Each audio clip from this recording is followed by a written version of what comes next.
celebrations,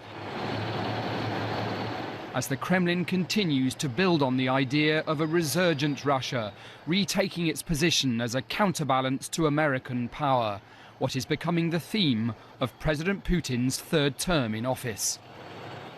In Moscow State University, the controversial far-right political philosopher Alexander Dugin, a fringe figure for many years, but now a man who finds his ideas of rebuilding what he calls Big Russia are back in fashion.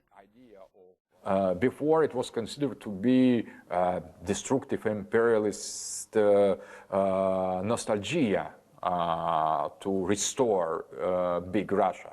But now it is a kind of reality, and with unification with Crimea, it is the first concrete step. But Russia's newfound oil wealth means people here have a lot to lose from the Crimean adventure and the sanctions that have followed. With shopping centres like this all over Russia, it can seem like anywhere else in Europe. But this is not a Western European country. It's a country still dominated by an authoritarian system and an increasingly nationalist ideology.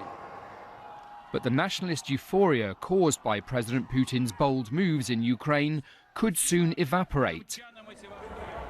Living in exile in Paris, Sergei Guriev was once one of Russia's most senior economists. When Mr. Putin came back as president once again in 2012, he did make specific promises.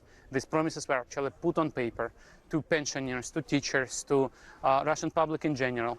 These promises were based on economic growth of 5 or 6% per year. This growth is gone.